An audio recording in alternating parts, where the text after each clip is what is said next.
Hoy, como nunca antes, tenés acceso. Acceso a la información, porque para invertir tenés que saber. Acceso a la tecnología, porque para invertir necesitas una herramienta. Acceso a los instrumentos, porque para invertir podés elegir entre muchísimos productos. Acceder te da libertad, y cuando sos libre, invertís mejor. Balance. Estamos siempre. Bueno, buenas tardes a todos. Bienvenidos nuevamente a un espacio de Balance University. Hoy vamos a continuar con un tema que ya lo vimos en presentaciones pasadas.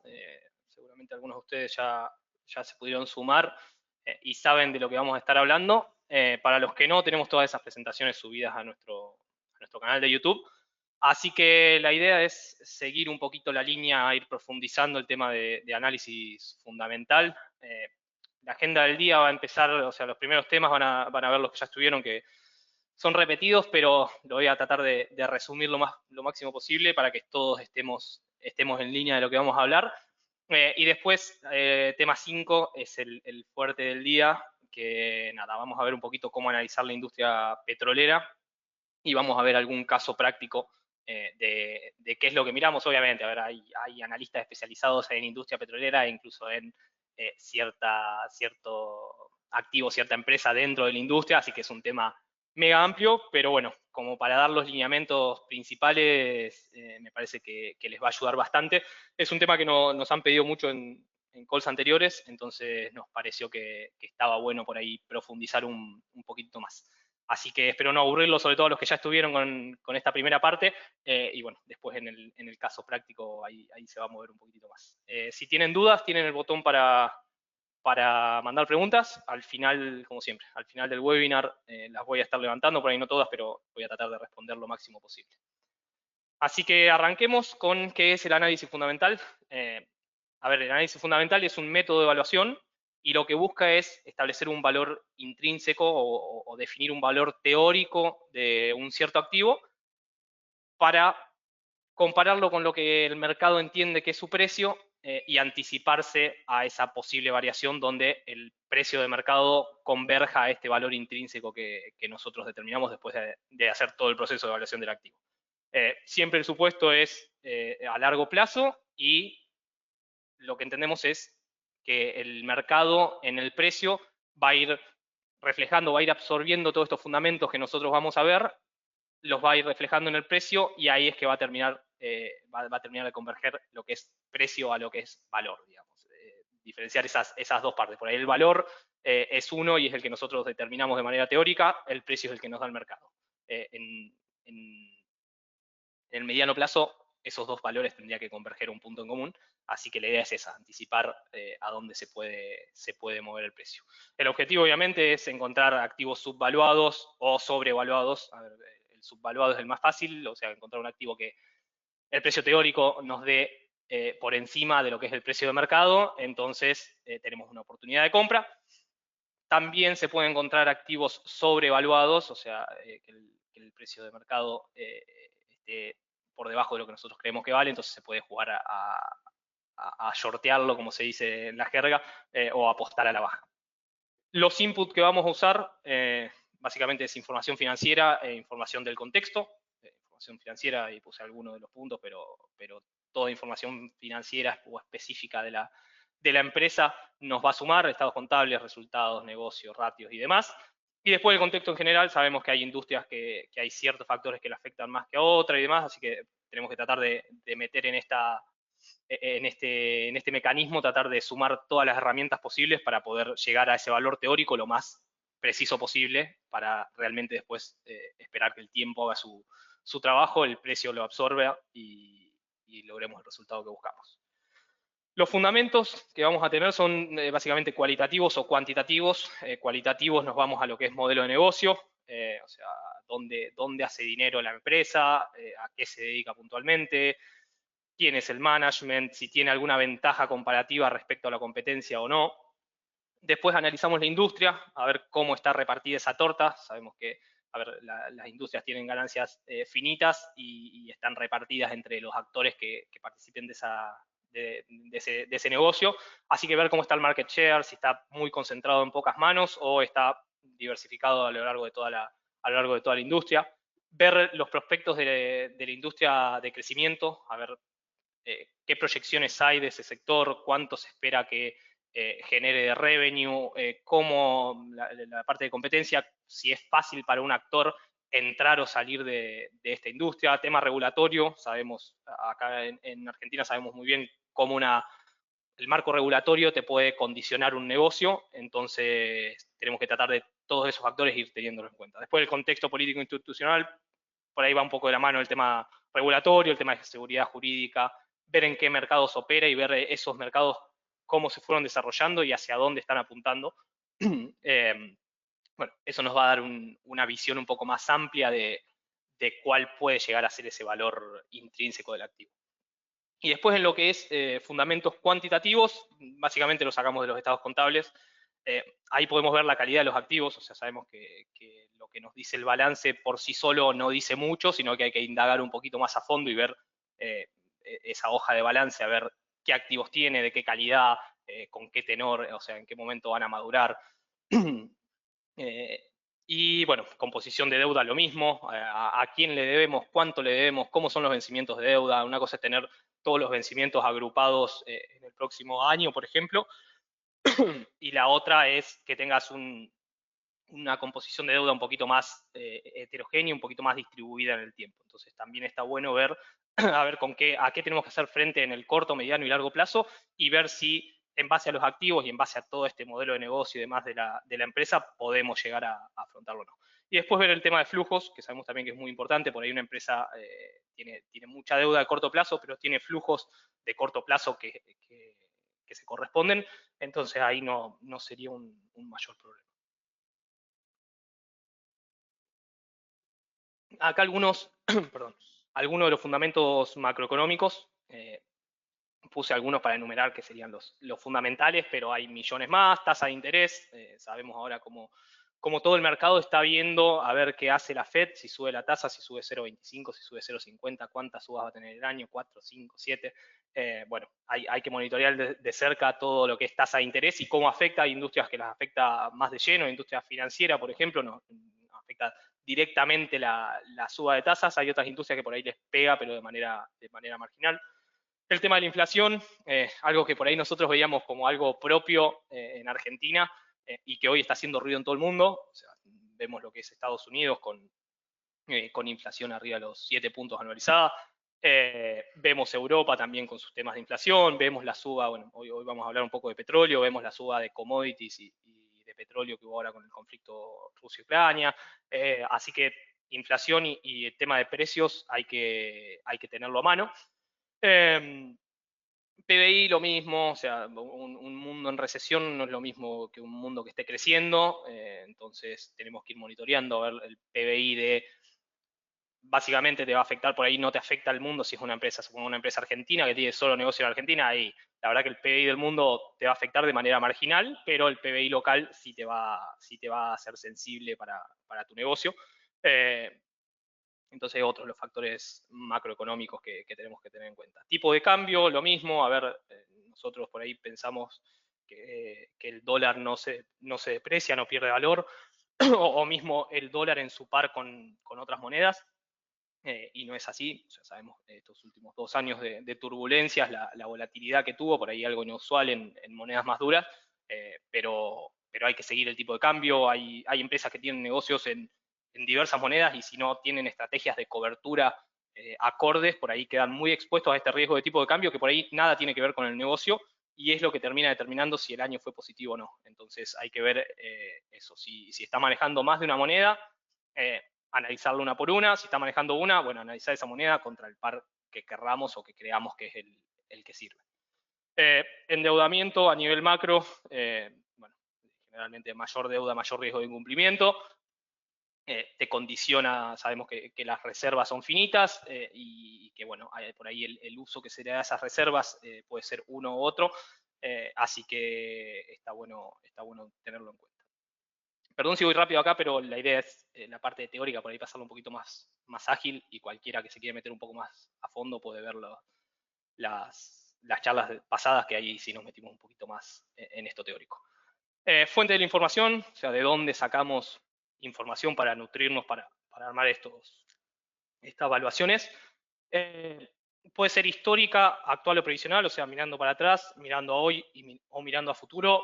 Diría que usamos las tres, o sea, nunca te vas a basar exclusivamente en información histórica, nunca exclusivamente en la actual, ni nunca exclusivamente en la futura, sino que vas a usar las tres para poder proyectar. Y lo podemos sacar de informes de gestión y auditoría. Todo esto es información, la mayoría es información pública. Sección para inversores en web de la empresa, o sea, cualquier empresa que sigamos va a tener una tab o sea, que cotice, va a tener una tab dentro de su web donde tiene la sección para inversores. Ahí van, a medida que van subiendo los resultados trimestrales o que tienen algún cambio de estrategia, cambio de view o lo que sea, siempre suben presentaciones para inversores. Informes contables trimestrales, solo tienen que presentar de manera, o sea, tienen la obligación de presentarlo, así que eso también es información pública y se puede obtener fácilmente. Páginas especializadas, acá nombré algunas, al final les doy una lista de por ahí de las webs que más usamos para ver esto.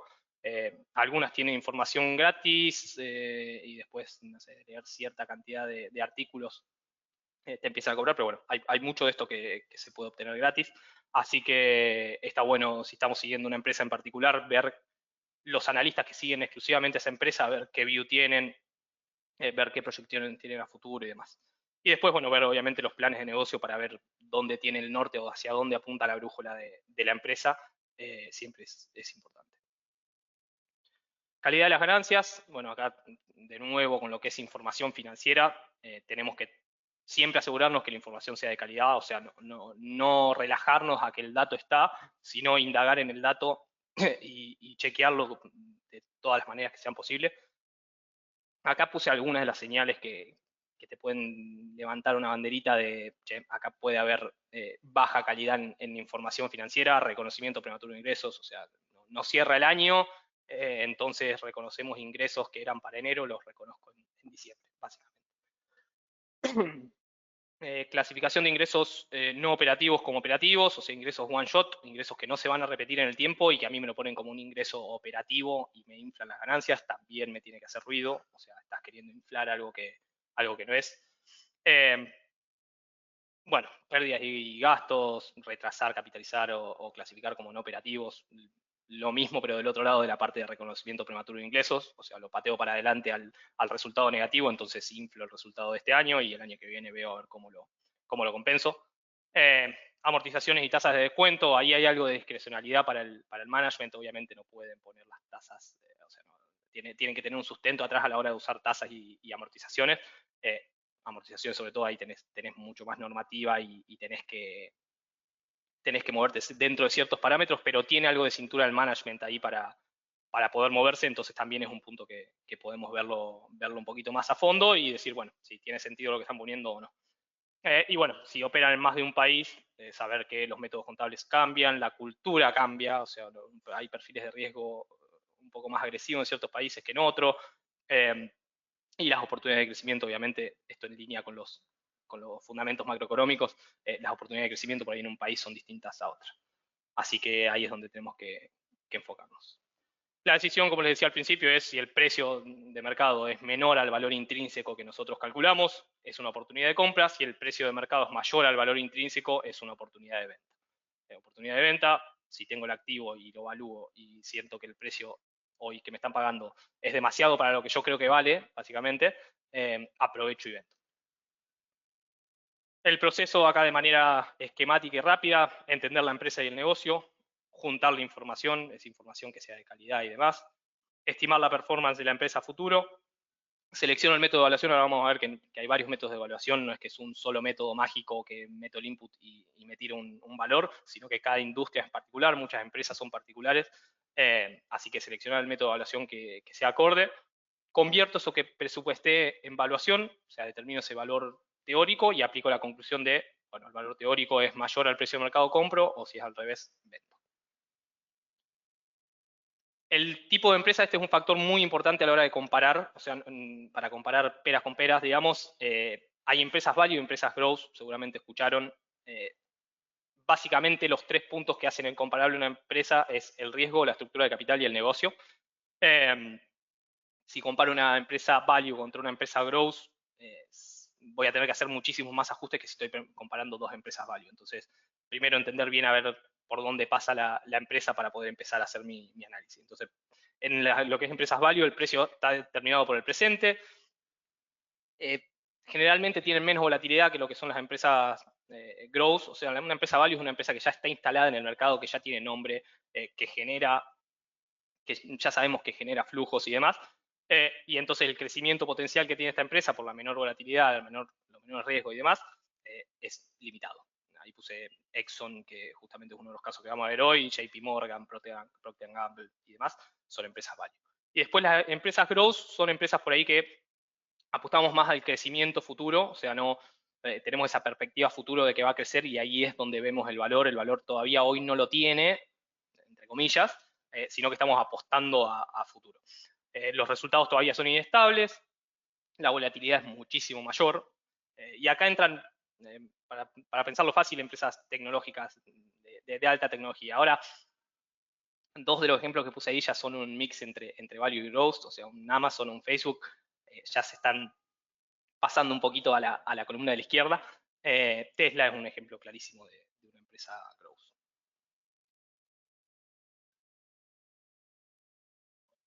Bueno, métodos de evaluación. Esto es lo que les decía, que hay diferentes métodos para diferentes empresas. Acá se los puse muy esquemático y muy resumido. El que quiera meterse un poquito más lo puede ver en las presentaciones anteriores. Básicamente podemos hacer un descuento de flujos, ya sea el flujo dividendos, ingresos residuales o el free cash flow que tenga la empresa. Lo proyecto a futuro y hago el valor presente de esos flujos. Básicamente lo que dice el método de evaluación de descuento de flujos es eso. Un activo vale el valor presente de los flujos que me va a generar en el futuro. Y si no, múltiplos de mercado. O sea, ahí básicamente buscamos comparables y tenemos diferentes ratios, price to earning, price to book, acá puse algunos, y vemos los comparables. O sea, el price to earning de la industria contra el price to earning de la empresa y decimos, bueno, la industria está por encima, está cara o está barata. Así que podemos ir por estos dos caminos. Y después a la hora de ya meternos directamente en el análisis, se lo puede hacer de dos maneras. Empezar de lo macro e ir a lo micro, eso sería un análisis top-down, o sea, contexto internacional, después volvemos al país, después vamos al sector o la industria y después vemos la compañía. O el bottom-up es al revés. Empezamos desde la compañía hasta que llegamos a lo macro, o sea, de lo micro a lo macro. 5 fuerzas de Porter, esto también seguramente lo vieron, pero son factores que tenemos que ver una vez que ya elegimos el activo a analizar. Tenemos estos 5 factores que ver para ver cuán fuerte es la posición de la empresa en el mercado. Nuevos competidores, a ver si es fácil que entren o no, o si hay nuevos actores en el mercado que antes no tenían fuerza y hoy sí. El poder de negociación de los proveedores, a veces los proveedores son muy fuertes y te marcan, por ejemplo, lo que es precios y no tenés mucha cintura ahí para ajustar. Poder de negociación de los clientes, lo mismo, un cliente que por ahí no tiene mucha elasticidad a la hora de comprar el producto, tiene que comprarlo o comprarlo, es un cliente débil, o un cliente que dice, no, vos me subiste el precio un 2%, me puedo ir a la competencia y conseguir el mismo producto 2% más barato y me voy, entonces el poder de negociación del cliente es mucho más fuerte. Rivalidad entre los competidores, bueno, si es una industria mega competitiva, si es una industria muy concentrada en pocos actores, si la empresa es la número 1 o no. Hay algo que muchas veces se cree, es que por ahí si no es la número 1 no es una empresa que valga la pena, y no necesariamente. O sea, hay industrias muy concentradas que tienen actores, players muy, muy chicos, que igual son mega rentables y que igual ellos están cómodos en ese nivel de facturación o con ese nivel de esa proporción de mercado, que no hay que pasarlas por alto, digamos. Y después producto sustituto, o sea, si mi producto es fácil de sustituir o no, también ahí me da la elasticidad. O sea, una cosa es vender algo genérico, vender un combustible, y otra cosa es vender algo muy específico, vender una placa de video para minería, que es algo muy, muy puntual, entonces ahí es un poquito más difícil que encuentren un producto sustituto para reemplazarlo. Acá un repaso muy rápido de análisis técnico contra fundamental, las dos escuelas principales de evaluación que vemos o que usa el que opera en el mercado de capitales. Hay capacitaciones de análisis técnico también que dimos acá desde University, así que las pueden buscar en el canal de YouTube para los que estén interesados en el análisis técnico. Básicamente en análisis técnico buscas el precio como dato, o sea, me baso en el gráfico, veo el precio y determino para dónde, en qué dirección se va a mover. Generalmente es con un horizonte de corto plazo. O sea, el que hace trading de corto plazo se apoya mucho más en el análisis técnico que en el análisis fundamental. Análisis fundamental, como dijimos, es buscar el valor justo, valor intrínseco del activo, compararlo con el precio y el horizonte es de largo plazo, porque nosotros lo que hacemos es esperar que el tiempo nos dé la razón y que todos esos factores se vayan metiendo en precio.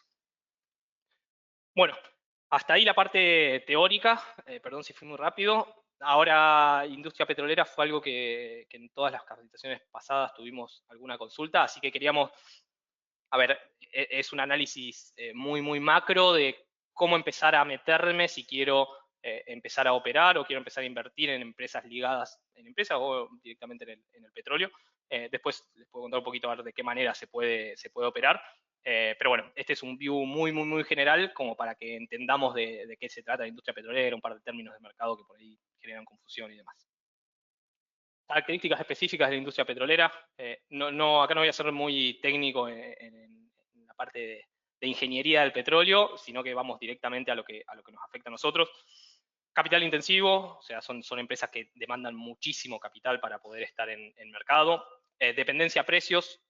Bueno, ahora si alguno sigue el mercado de petróleo, con todo esto de la guerra de Rusia a Ucrania, la verdad que la volatilidad de precios fue enorme y generalmente es un activo que tiene bastante volatilidad. Después vamos a ver el gráfico de precios y sabemos que es bastante volátil. Y como es a ver, en parte el insumo depende de dónde estés en la cadena, en parte el insumo, en parte es el activo que vos generás, genera una dependencia a ese precio. O sea, en definitiva vos dependés de cómo esté el mercado de petróleo para que tu empresa sea rentable o no. Obviamente no exclusivamente, pero sí tenés una dependencia muy grande de lo que es el precio del crudo. Regalías es otra de las características específicas. Necesitamos siempre derechos estamos hablando del lado de la empresa, ¿no? Se necesitan derechos de concesión cuando vamos a explorar o a explotar algún pozo o hacer algún proyecto, que generalmente quedan en la jurisdicción donde está el activo. Unidad de negociación, o sea, cómo se negocia, siempre que damos precio de petróleo es en el barril de petróleo, o sea, cuando vemos el WTI vale $95, bueno, eso es el barril de petróleo, un barril de petróleo son más o menos 159 litros. Bueno, es una industria crítica, sabemos que es cross a casi toda la economía, no solo la producción, sino el activo, o sea, el activo siempre es estratégico a nivel país, un país que tenga reservas de petróleo sabe que es un activo estratégico y no lo va a regalar. Y sabemos eso, que afecta de manera general al resto de industria, o sea, la aplicación del petróleo es muy diversa, todavía no, o sea, de a poco se lo está reemplazando en ciertos productos, en ciertas industrias, pero sabemos que hay una dependencia muy grande del petróleo para otras industrias en general. Y después el tema de medio ambiente, sabemos que es una actividad que tiene emisiones altas de carbono. Se está trabajando para que las emisiones bajen. Ahora Chile, si no me equivoco, la semana pasada ya dispuso que para 2050 la huella de carbono debería ser 0%. Pero bueno, hoy por hoy todavía es una industria que tiene emisiones muy altas de carbono y sabemos que ahí hay una tendencia a nivel global y sabemos que las energías renovables están ganando cada vez más espacio, así que también es otra de las características principales de esta industria.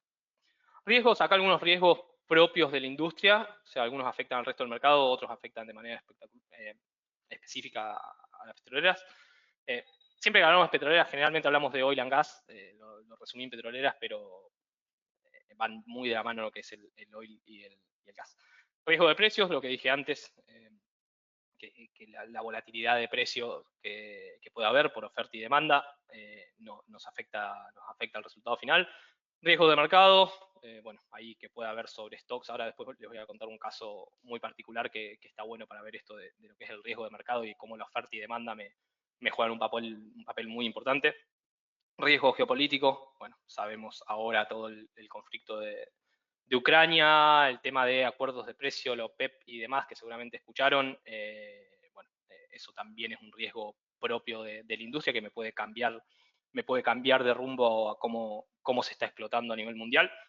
Riesgo operativo, sabemos que el clima puede dificultarte, el tema de reservas, por ahí creemos que tenemos reservas mayores a las que realmente hay, o viceversa, así que el normativo ahí también es fuerte.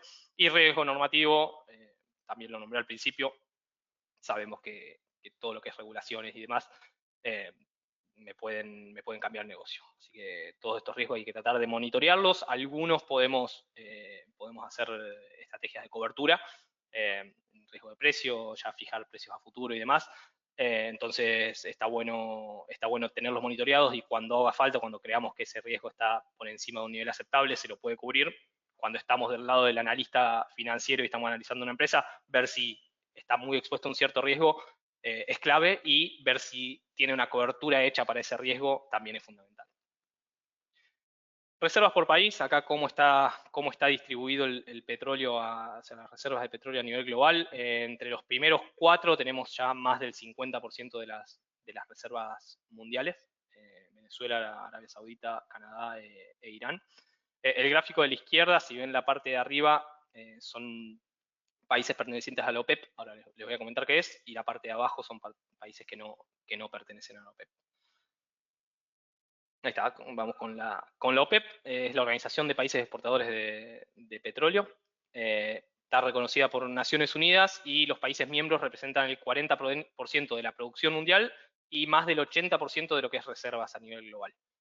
El rol principal que tiene esta organización es de coordina y unifica políticas petroleras. Generalmente el factor o el rol clave que tiene es definir si se aumenta o se reduce el nivel de producción. Esto para mantener precios a niveles que sean acordes a la economía. Hay algunos de los principales miembros que estaban en la lista anterior como tops de reservas, bueno, Arabia Saudita, Kuwait, Irak, Emiratos, Venezuela, Irán. Son varios miembros más, pero bueno, estos son los principales. Ahora pasando a lo que es, ya vimos lo que es la parte de reservas, ahora pasando a lo que son las compañías. Bueno, Saudi Aramco es el monstruo dentro de este universo. Ahí tenés el market cap de casi 2 trillions. Bueno, Exxon, Chevron, Shell, eso por ahí son nombres que nos suenan un poquitito más. Si se fijan, la diversificación geográfica es bastante grande, o sea, tenés Arabia Saudita, Estados Unidos, tenés Holanda, China, Francia, Rusia, o sea, no es que está concentrada, las empresas petroleras no están concentradas en un solo país, sino que están desparramadas a lo largo del mundo. Así que está bueno también acá ver cuáles son los mayores players y por ahí, si queremos entrar, por ahí está bueno siempre empezar con los players grandes y después por ahí irnos a jugadores un poco más chicos que estén en el mercado. El consumo global de energía, me pareció un gráfico que estaba bueno para mostrarlo. Básicamente lo que me gustaba de este gráfico es mostrar cómo el oil sigue teniendo un factor preponderante en lo que es consumo de energía global. Por ahí sí está la moda entre mil comillas, pero sí está ese paso o esa idea de ir hacia el mundo de energías renovables, pero todavía falta mucho. O sea, fíjense lo que es la participación del petróleo en lo que es el consumo de energía global frente a la participación del resto bueno, tenés el gas también ahí, pero arriba si ven las renovables, la verdad que hoy por hoy todavía es marginal, pero está creciendo. O sea, si lo vemos 50 años para atrás o 70 años para atrás, en el 50 eran 0, hoy ya tienen una participación. Esto es algo que también confunde a veces a muchos, la diferencia entre el Brent y el WTI. O sea, cuando vemos cotizaciones de petróleo van a ver esta distinción entre el petróleo Brent y el petróleo WTI. El Brent básicamente está extraído acá en el Mar del Norte. Es el precio que se usa de referencia para todo lo que es Medio Oriente, Europa, África, parte de Asia también. Y después tenemos el WTI, que es el de Texas. Ahí es una MEX. A ver, el Brent lo extraen directamente desde el mar. O sea, la extracción es desde del Mar del Norte. Y después tenemos el de Texas, que ahí se extrae y se procesa en Estados Unidos y es una extracción de tierra directamente. Acá lo que les mostré abajo, si ven el spread barril Brent WTI, bueno, esto fue la semana pasada, para que vean la volatilidad, hoy el Brent estaba a niveles de $100 y el WTI en niveles de $96, una cosa así. Esto es de jueves, de la semana pasada, para que vean cómo está de volátil el mercado.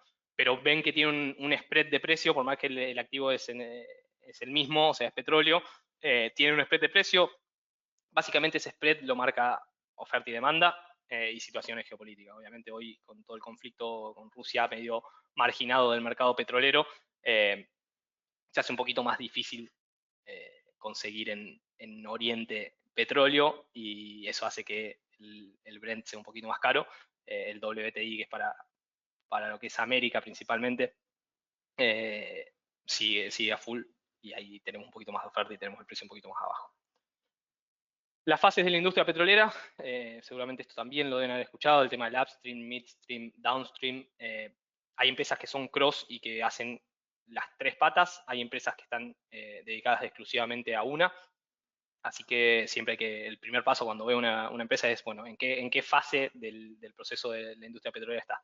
El upstream es exploración, extracción y producción, o sea, cuando sacamos el bien. Midstream se almacena y se transporta básicamente, o sea, es cuando voy desde la base hacia el consumidor final, y el downstream ahí sí ya es el refinado para obtener productos derivados, la parte de venta y la parte de distribución, o sea, ya cuando termina el proceso.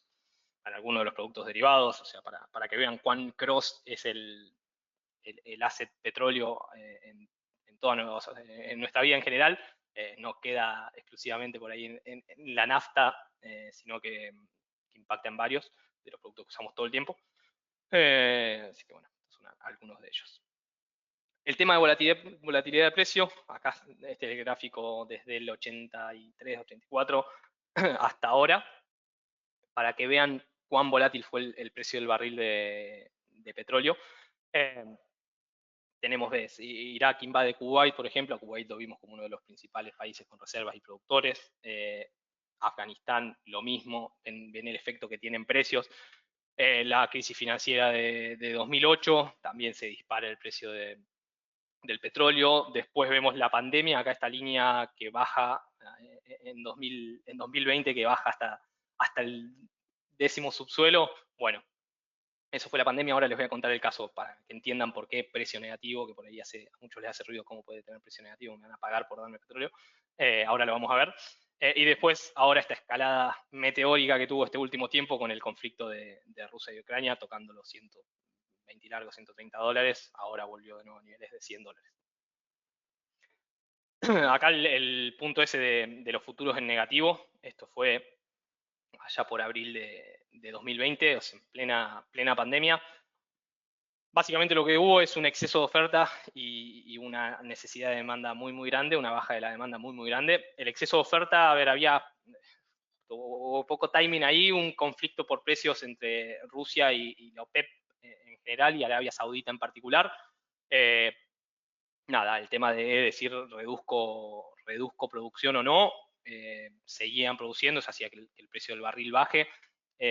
Rusia decide no recortar la producción y en paralelo, o sea, ahí teníamos un shock de oferta, digamos, o sea, seguíamos produciendo al 100%, y en paralelo, efecto pandemia, que hace que la demanda baje un 30% prácticamente de un día para el otro, de una semana para otra.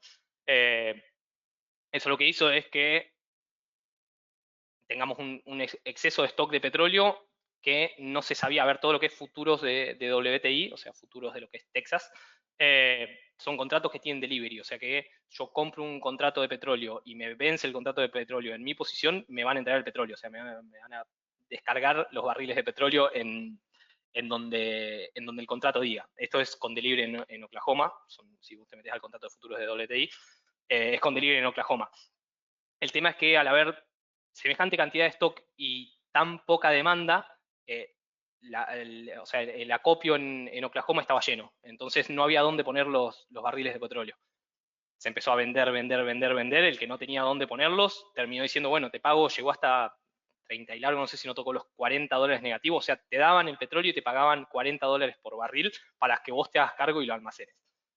Parte de eso se almacenó en barcos, al precio ahí se disparó por 10, o sea, barcos anclados en la costa donde se alojaba ese petróleo excedente, y bueno, después a medida que se fue reactivando la demanda, obviamente la oferta empezó a bajar porque no tenían dónde meterlo y había un sobrestock de activo gigante. Después, nada, vencieron esos contratos y ya se regularizó un poquito el precio. Pero bueno, fueron unos días muy, muy locos que se veían los precios negativos, cosa que nunca había pasado en la historia, que te paguen y encima te den el activo. Ahora sí, ya vimos lo que es la reserva, ya vimos lo que es la industria a nivel global, vimos lo que son las principales empresas a nivel mundo. En el proceso de análisis fundamental, ahora lo que me toca es elegir una empresa que quiero analizar más a fondo. Entonces, este es uno de los tantos screeners que hay en Internet. La mayoría son gratis, la verdad que este es uno que a mí particularmente me gusta mucho, el de Finviz. Un screener lo que hace es, te da distintos filtros para que vos puedas aplicar y en base a eso te tira resultados de empresas que cumplan con esos filtros. Acá, por ejemplo, yo filtré por market cap, o sea, empresas que valgan de 2 billion para arriba, para no ver una microempresa. Después que el precio sea de más de $20, que esté en el sector energético y que esté dentro del sector energético en la industria de oil and gas integrada, o sea, que hagan upstream, midstream y downstream, o sea, que hagan las tres patas. Me trae la lista que ven acá abajo. Nada, son 13 los resultados que obtuve. Y dentro de esos yo elegí ExxonMobil. A ver, yo en este caso me guié por ver la empresa con mayor market cap dentro de estos parámetros, cuál era la que más market cap tenía. Ven que lo ordené acá por market cap de mayor a menor. Y bueno, decidí avanzar con Exxon.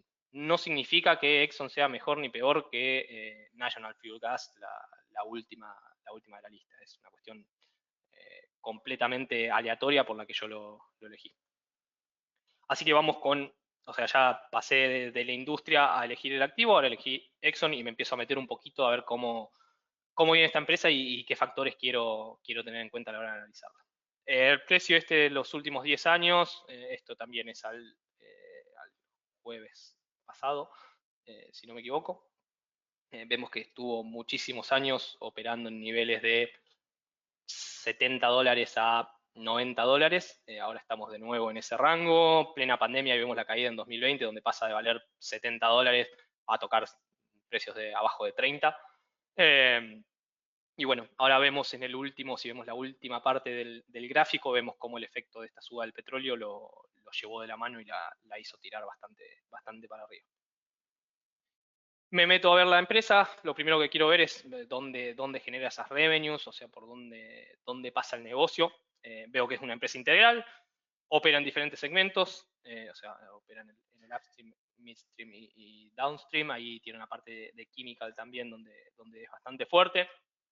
Esta información, estos gráficos que ven ahí de torta, los traigo directamente de la parte de inversores de la página de Exxon. Así que para que vean que es toda información pública y que ya la tenemos muy, muy visible, muy gráfica y muy, muy a mano.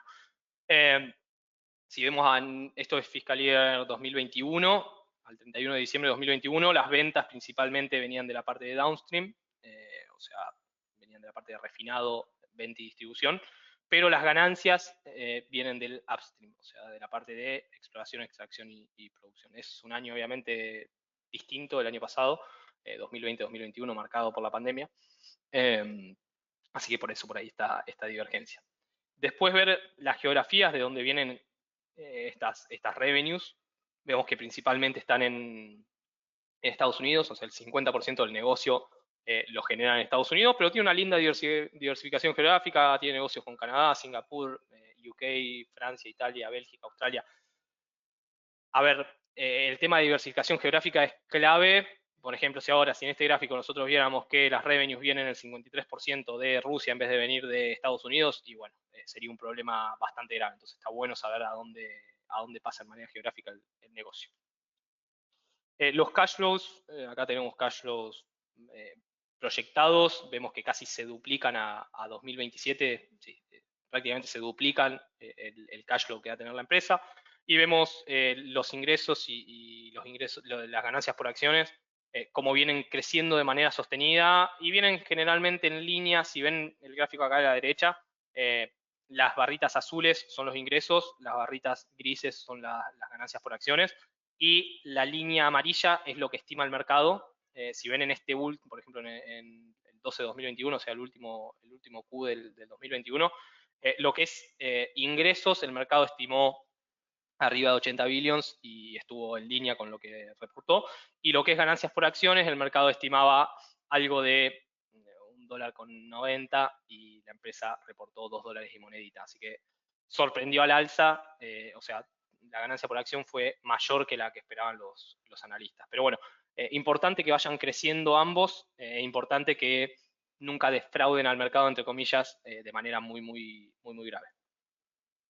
Algunos ratios que puse acá, ratios podemos hacer millones, podemos jugar todo el día con esto y encontrar millones. Los comparo, tengo el ratio, tengo Exxon y tengo la industria, y después una conclusión, ese semáforo verde y rojo, de cómo está el ratio frente a la industria. Por ahí, el análisis, para hacerlo 100% comparable, por ahí no es con la industria petrolera en general, sino que tendría que buscar empresas comparables y por ahí armar un índice ponderado, un ratio ponderado de esas empresas comparables si quiero hacer algo más preciso. Pero bueno, acá el primer paso es compararlo con la industria en general.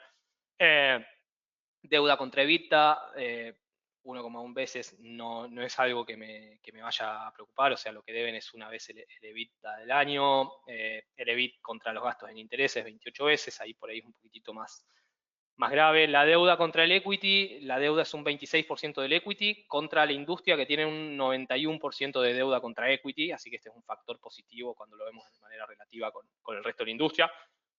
Price to earnings, o sea, el precio contra las earnings es 16 veces, o sea, el precio es 16 veces lo que genera la empresa, o sea, 16 años de resultado de la empresa es lo que vale, la industria es 33 años, así que también es un factor positivo. El precio contra el valor libro de los tangibles, o sea, el precio es 2,2 veces lo que vale según libros, la industria vale 2,8 veces lo que vale según libros, otro ratio que me da positivo frente a la industria.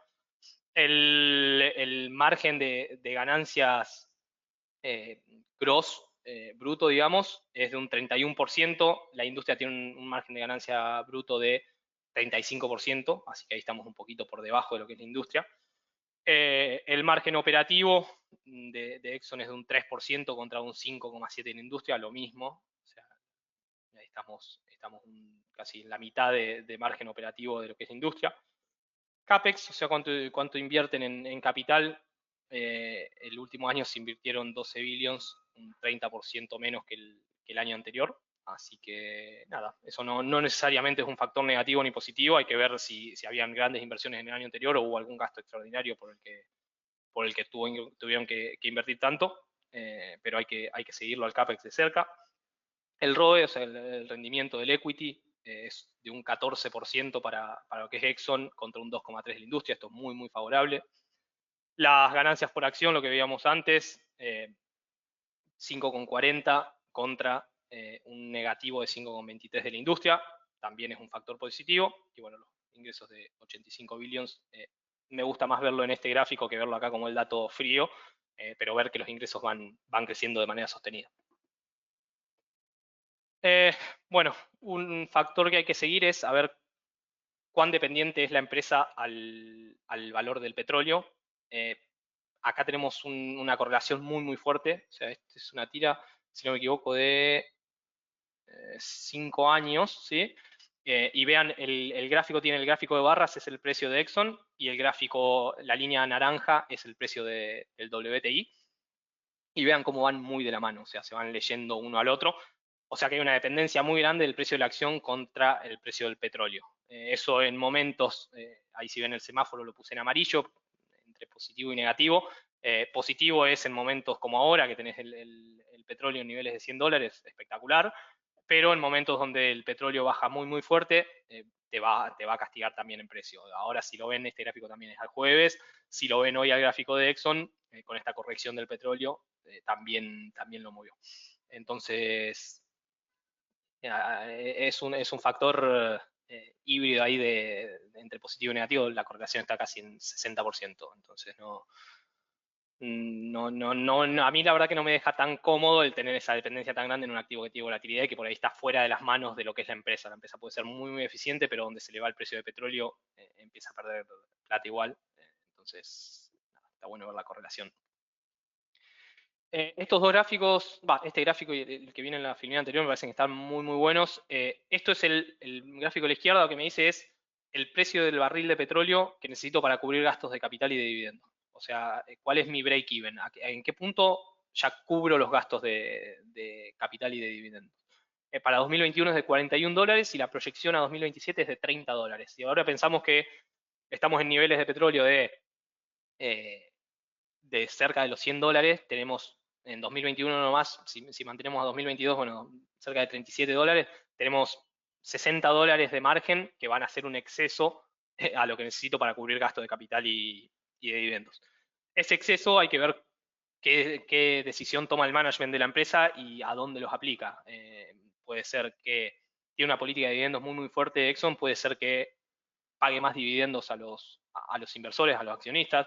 Está en un proceso de recompra de acciones ya hace un par de años y este año va a seguir. Puede ser que amplíe ese proceso de recompra de acciones y puede ser que ese free cash flow lo use para pago de pasivos, por ahí adelantar pasivos que no tenía pensado cubrir o tenía pensado rolearlos para más adelante. Bueno, aprovechando el viento de cola del petróleo en los niveles de $100, puede ser que los use para eso. Acá algo de Exxon contra competidores, Chevron, Total Energy, Shell, BP, en el gráfico de la izquierda es retorno al capital empleado. Vemos que el promedio de los 10 años y el 2021 ambos superan a todos los comparables de la industria. Y el de la derecha es el retorno total para el accionista. Bueno, el promedio de 10 años por ahí no supera a varios, pero lo que es 2021 sí, ahí tuvo una performance muy, muy buena. En parte también por esto de ir de la mano o sea, por tener esa correlación tan alta con el precio del petróleo. El año pasado acompañó, 2020 no acompañó demasiado, así que por eso que 2021 es un año muy positivo, pero sí, siempre tener los comparables en la mira y hacer este tipo de análisis comparativo de barras, por ahí te lo muestra muy gráfico a ver cómo está ubicado.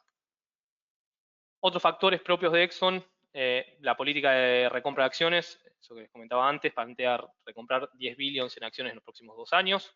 Puede que ahora lo amplíen con este free cash flow que tienen. Ganancias, esperan duplicar ganancias y cash flow para 2027, punto muy, muy, muy ambicioso de parte de la empresa y que nada, nos gusta bastante. Se están reorganizando por una cuestión de baja de costos operativos, o sea, están combinando dos unidades de negocio en una y dejan 3 unidades a nivel total.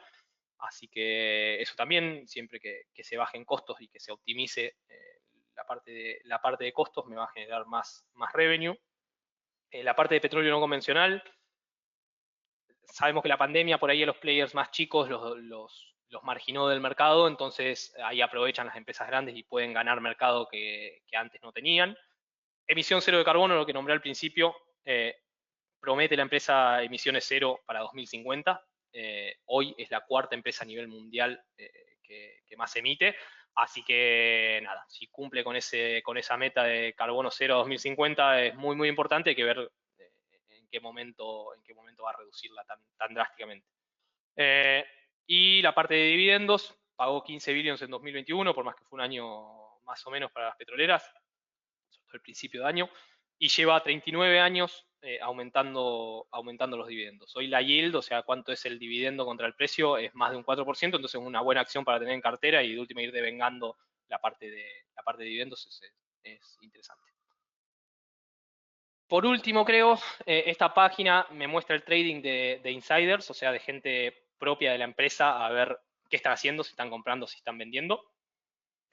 Ahí sí vemos las primeras 6 filas son ventas, las últimas 2 son compras, un VP, un director, vicepresidentes y demás. La mayoría vendiendo, esto lo tienen que informar de manera, o sea, tienen la obligación de informar este tipo de inversores insiders, tienen que informar cuando hacen este tipo de operaciones. Y ahí me muestra qué niveles de precios vendieron y qué cantidad vendieron y qué porcentaje de su tenencia vendieron. El primero, por ejemplo, vendió un 7% de su tenencia, pero el segundo, que es un director, vendió un 89% de su tenencia. Entonces, bueno, ver que los insiders están vendiendo me pueden hacer abrir un poquito más el ojo de qué puede estar pasando acá. Así que Open Insider también tengan la mano, ponen el ticker que quieran, ponen si es compra, venta, ponen quién quieren ver y les trae toda la info. Ahora sí, el último, la parte de analistas, a ver, analistas de mercado, a ver qué gente que se dedica exclusivamente a seguir este tipo de empresas, ponen un rating, el rating hoy está en buy con 3 estrellas y media, o sea, no es un strong buy, sino que está ahí. Tengo target de precio desde 120 dólares, los más ambiciosos o los más positivos en el view de la empresa apuntaban a 120 dólares de la acción. Los que menos creían que iba a valer es 66 dólares y el promedio está en 85 dólares más o menos, que es lo que vale la acción en el mercado. Así que ahí no veo a todos. Si yo tuviera el promedio en niveles de 100, bueno, me daría un poquito más, un empujoncito más para decir, bueno, puede ser que acá haya una oportunidad de compra, pero la verdad que los analistas están bastante en línea con lo que es el precio de mercado. Y bueno, eso fue el resumen de industria petrolera y quería traerles alguna acción puntual como para que vean qué es lo que tenemos que ver. Acá algo de bibliografía que siempre les traigo, como para que el que quiera meterse lea cualquiera de estos autores, les va a sumar. Acá algunos de los títulos más, por ahí más de renombre de cada uno de ellos. Portales web, lo mismo, para el que quiera meterse a fondo. Algunos son de noticias, otros son de gráficos. Generalmente en todos estos tenés analistas que siguen el mercado en general, si me gusta commodities o si me gusta petróleo o si me gusta Exxon. Bueno, tengo analistas que siguen cada uno de esos activos, así que está bueno para estar siempre informado. Tener todas estas páginas a mano, se pueden armar watchlist para ir siguiendo y para estar al día. Bueno, conclusión de lo que es el análisis fundamental, por ahí hoy un webinar un poquito más práctico que teórico, pero bueno, el tener los múltiples inputs, la información que sea confiable, los ratios, no tomarlos al ratio porque el ratio me dice es positivo, no tomarlo así a la ligera, sino meterme a ver el comparable que tiene adentro. Como les decía, por ahí estoy comparando Exxon contra la industria petrolera en general y me dice una cosa y comparo Exxon contra empresas cross de la industria petrolera y me dice lo opuesto. Entonces, entender bien el porqué de lo que me está diciendo ese ratio. Saber que cada compañía o cada industria tiene un método de evaluación que puede ser diferente, o sea, no estandarizar un método y aplicarlo para todas las industrias en general, porque no es así como funciona.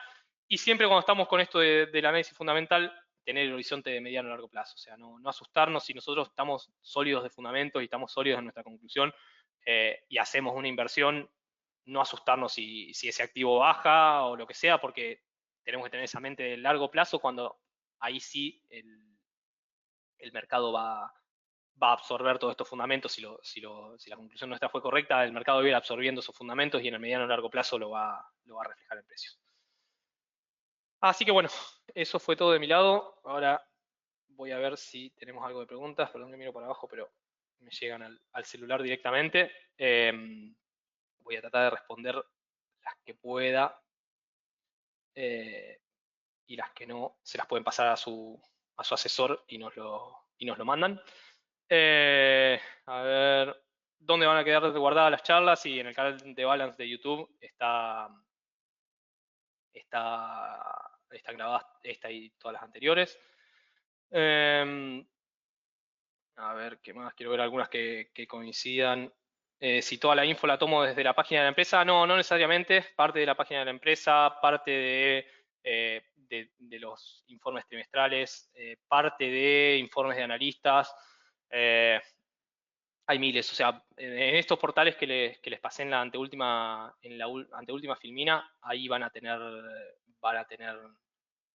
toda la info. Pero sí, mucha de ella está en la página de la empresa, pero hay otras que no. Después, no, ya son algunas muy específicas de activos en particular. La página de Target, ahí esa puntualmente no sé cuál la saqué. Si querés mandarle, si tenés cuenta, mandarle mail al asesor y después te paso a ver eso puntualmente, porque la verdad que hay muchas. Si vos buscás Target Price y pones el ticker en Google directamente, te va a traer diferentes targets. O sea, te va a traer diferentes páginas de donde te trae los targets. Mucho de esto también lo saco de plataformas como Reuters o Bloomberg, que esas sí son plataformas pagas. Ahí a ver, Reuters tenés la web que tiene mucho de lo que es noticias de manera gratuita, pero la parte ya cuando te querés meter más en un activo más a fondo es en la plataforma paga, en Acorn. El que la quiera pagar puede, pero nada, es bastante cara la verdad. Si tengo que seleccionar algunos ratios, ¿cuál sería? Ahí dependiendo de la industria, hay industrias donde veo un poquitito más, no sé, el webinar pasado estuvimos con lo que era la industria de bancos, entonces ahí por ahí veo los flujos de caja, veo ratios de deuda de corto plazo contra deuda de largo plazo, contra activos de corto plazo. Creo que cada industria tiene ratios que son particulares o propios de ella. Acá ver el tema de no sé, deuda contra capital es fundamental en la industria petrolera, ver ratios de apalancamiento es importante, o sea, todo esto son ratios de palanca o de a ver cuánta espalda va a tener la empresa en caso de un escenario negativo, o sea, puedo siempre simular escenarios que por ahí sean, a ver, puedo simular escenarios base y puedo simular escenarios posibles pero con mucha menos probabilidades, entonces lo que es apalancamiento me parece que son ratios que son fundamentales. Los ratios de precios, por ahí son los más básicos o los que la mayoría usa, digamos, son ratios de precio y esos sí son bastante cross para toda la empresa, pero para todas las industrias, perdón, pero siempre haciendo ese desagregado, o sea, un price to book, por ejemplo, el precio contra el valor libro. Si la empresa tiene muchos intangibles que no los pueden valuar en libros y por ahí el valor libros me da muy, muy bajo, pero en realidad lo que tiene es intangibles que valen muchísimo más que todos esos activos. No sé, que el edificio que tenga, por ahí tiene una patente que no la puede mostrar en el balance porque es un intangible. Eh, y esa vale mucho más que el edificio que pueda tener la empresa que le queda, para hacerlo básico, ¿no? Que le queda en el valor libro de tangibles. Entonces, los de precios están buenos, pero siempre hay que tratar de desagregar. ¿Hay análisis fundamental para los bonos soberanos con la macroeconomía? Sí, claramente. O sea, siempre, a ver, el análisis de coyuntura macro es el análisis principal que vamos a hacer a la hora de evaluar bonos. Ahí en bonos generalmente lo que se hace es, de manera resumida, ¿no? Se busca escenarios bases, escenarios negativos, escenarios positivos, se evalúa los bonos para cada escenario y después se le da un porcentaje de probabilidad a cada uno y se hace un valor ponderado de eso. Entonces, no sé, en un escenario muy negativo pueden valer $30 y tiene un 10% de probabilidad. En un escenario base, $40 y no sé, 70%, y en un escenario positivo, 20%, 50%, por decir algo. Entonces, sí, ahí se hace un análisis macro, o sea, para llegar a lo que pueden valer es que hice todo el análisis macro atrás y logré, a ver, en lo que es bonos, básicamente lo que tengo que lograr es la tasa de descuento que me dé el valor presente de ese bono. Entonces sí, voy a hacer un análisis pleno fundamental, ahí el análisis técnico te diría que casi está marginado. Voy a hacer un análisis pleno fundamental, voy a ver lo que es la macro, voy a ver lo que es reservas, voy a ver qué más, bueno, nosotros, acuerdo con el fondo, tema de tipo de cambio, estoy repasando temas que nombré durante la charla y que aplican exclusivamente a lo que es, exclusivamente no, aplican puntualmente a lo que es evaluación de soberanos. Así que sí, se puede hacer un análisis fundamental. ¿Algún libro donde figuren todos los ratios con su significado? A ver, me parece que la más fácil es, porque si no tenés que ir a bibliografía muy, muy técnica, que por ahí te va a terminar confundiendo más de lo que te ayude. Si te metes a cualquiera, no sé, a Investing y vas a la parte de ratios, no sé si Investing puntualmente tiene, pero muchos tienen el signito de pregunta al costado, que le haces clic y te dicen qué dice el ratio y qué datos está tomando en el numerador y en el denominador. Así que básicamente es eso. Y si no, directamente googlearlo, pones price to earning y te va a traer todo lo que significa y todas estas variaciones. Porque libros por ahí te vas a ir eh, estos. Sí, por ahí en el último, el de Value Investing, ahí tenés muchos de estos ratios explicados al detalle. El resto, bueno, sí, Sí, sí, sí. En varios de estos libros vas a tener Security Analysis de Benjamin Graham, vas a tener algo de ratios. Todos te lo van a nombrar. El primero también, Investment Valuation, también te lo va a nombrar. Pero por ahí, si es en primer paso, por ahí ir a lo básico y después, una vez que terminamos de entender qué significa el ratio, sí meternos en estos libros un poco más técnicos, nos va a ayudar bastante. Así que bueno, ya estamos cortos de tiempo, son las 6, espero no haberlos aburrido. Cualquier duda que haya quedado, quedaron varias preguntas ahí sin responder, se las hacen llegar a su asesor y el asesor nos las hace llegar a nosotros y sin problema se las vamos a responder. Nada, muchas gracias por sumarse nuevamente al espacio de Balance University. Vamos a estar en las próximas semanas trayéndole más información para todos seguir entendiendo un poquito más este mundo tan interesante que es el mundo de las finanzas. Así que buenas tardes a todos, muchas gracias y